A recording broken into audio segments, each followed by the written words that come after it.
Yo tout le monde, c'est Lily, et aujourd'hui on va parler d'une maladie pas très connue, la toxoplasmose. Alors, à quoi est-elle due? Comment ça s'attrape? Quels sont les différents moyens mis en place afin d'éviter de la contracter? Quels sont les risques, les moyens de dépistage et les mesures en cas de contamination? C'est ce que nous allons voir dans cette vidéo. C'est parti!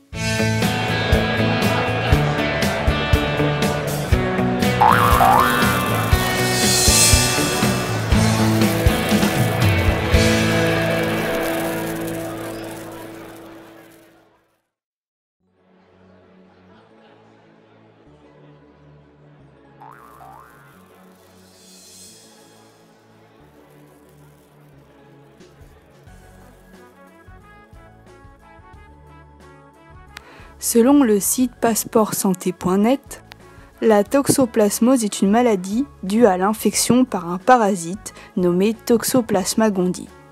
Elle est habituellement transmise à l'homme par les animaux domestiques, en particulier les chats, ou par l'ingestion de viande mal cuite. C'est une maladie bénigne pour la plupart des êtres humains, mais elle peut parfois causer certains symptômes semblables à ceux de la grippe.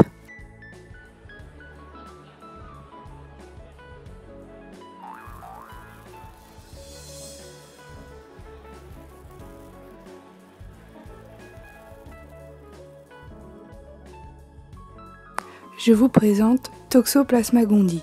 C'est un protozoaire intracellulaire responsable de la toxoplasmose. Mais qu'est-ce qu'un protozoaire intracellulaire? Un protozoaire intracellulaire est un organisme possédant un vrai noyau et rempli de nombreuses fonctions nécessaires à la vie. Et elle se trouve à l'intérieur d'une cellule.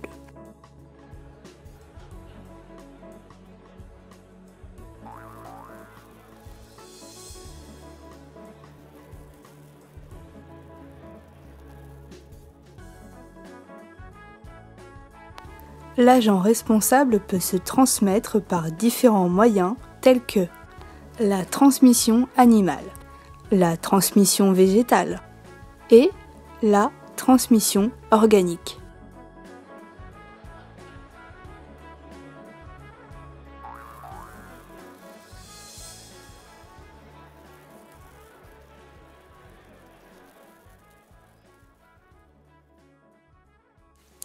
Afin d'éviter de contracter cette maladie, il existe plusieurs moyens de prévention. Bien cuire vos viandes. Bien laver vos fruits et légumes crus.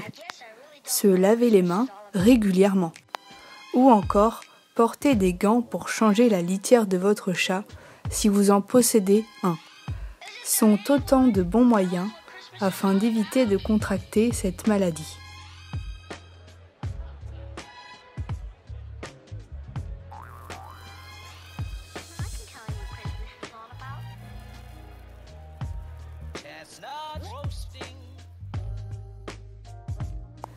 Si vous êtes enceinte, la toxoplasmose entraîne certaines répercussions sur l'embryon, comme une malformation cardiaque, une malformation neurologique et oculaire, voire une mort in utero, qui veut dire à l'intérieur de l'utérus, ou encore une choriorétinite, c'est-à-dire une inflammation de la choroïde, qui est une membrane postérieure de l'œil, pourvue de vaisseaux et accolée à la rétine, et une inflammation de la rétine.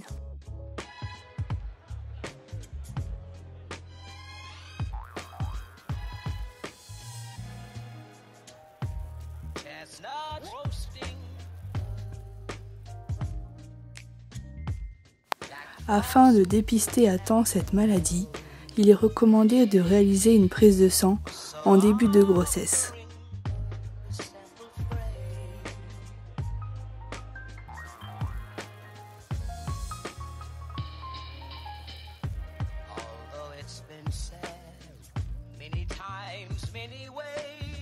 En cas de contamination, il vous faudra suivre un traitement à base d'antibiotiques ainsi qu'une échographie et une amniosynthèse, c'est-à-dire un prélèvement par ponction de liquide amniotique. Voilà, c'est tout pour aujourd'hui.